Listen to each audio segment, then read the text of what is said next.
আসসালামু আলাইকুম ভিউয়ার্স, আশা করি আপনারা সবাই ভালো আছেন। আল্লাহর রহমতে আমি অনেক ভালো আছি।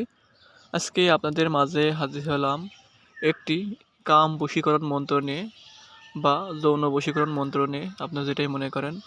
এই বশীকরণ মন্ত্রের মাধ্যমে আপনারা যে কোনো নারী, যে কোনো মহিলাকে, যে কোনো ব্যক্তিকে আপনি অনায়াসে নিজের জন্য কাম বাসনা, উত্তেজনা তৈরি করতে পারবেন এই মন্ত্রের মাধ্যমে। ওকে। আর হ্যাঁ, যারা আমার চ্যানেলে নতুন আছেন, আমার চ্যানেলটিকে সাবস্ক্রাইব করে আমার চ্যানেলের পাশে থাকবেন। আমার চ্যানেল অত্যন্ত পুরাতন গুপ্ত ভিডিও আপলোড করা হয়, যা আশা করছি কোনো না কোনো কাজে ইনশাল্লাহ আপনার লাগবে। ঠিক আছে, এবার আপনাদের চলেন মন্ত্রের মেন টপিকে আসা যাক।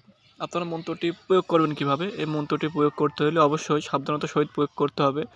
এই মন্ত্রটিকে প্রথমত সিদ্ধি করতে হবে। সিদ্ধি করতে হলে পরে শুধু এই মন্ত্রটি সিদ্ধি করতে হলে শুধু পূর্ণিমা রাত, তারা অবশ্যই পঞ্জিকা দেখেন বা যারা নেট দেখে নেবেন যে পূর্ণিমা কবে।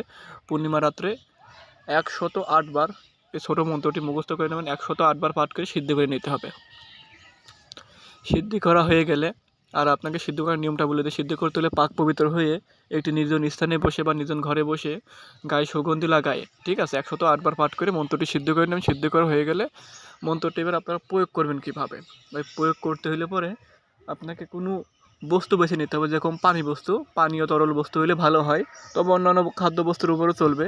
উক্ত মন্ত্রটি মাত্র 7 বার পাঠ করে 7টি ফু দিয়ে ওই পানীয় জিনিসটি আপনি যাকে বশ করতে চান কাম বসানোর জন্য তাকে খাওয়াই দেবেন। বাস, এটাই আপনার কাম হয়ে যাবে। আপনি যাকে খাওয়াবেন সাথে সাথে 1 মিনিটের ভিতরে সে আপনার জন্য, তার ভিতরে কাম বসানো উত্তেজনা তৈরি হয়ে যাবে। ঠিক আছে, সে সাথে সাথে আপনার সাথে শারীরিক মিলন করার জন্য পাগল বেকরা হয়ে যাবে। সে আপনাকে ছাড়া অন্য কিছু তার মাথায় তখন কাজ করবে না। আশা করি আমার কথা বুঝতে পারছেন। আমি যেভাবে বললাম এইভাবে যদি কাজ করতে পারেন 100% গ্যারান্টি দিলাম। ঠিক আছে, 100% আপনারা ফল পাবেন। ফল না পাইলে আমাকে বলবেন ইনশাল্লাহ। ঠিক আছে, আমি সমস্যার সমাধান করে দেব।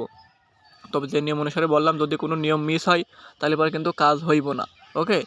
আর আপনাদের প্রত্যেকবার বলে থাকি, আপনারা প্রত্যেকটা মন্ত্র কাজ করার পূর্বে অবশ্যই সদগা দিয়ে দেবেন। সদগা দিয়ে যদি কাজ না করেন তাহলে পরে ফল পাবেন না, কারণ সদগা মন্ত্রের একটা শক্তি, একটা বল, একটা উৎসর্গ বলা হয়। এই সদগা দিয়াতে যারা মন্ত্রটা চালনা করে তাদেরকে আমরা ভোগ উৎসর্গ করে থাকি।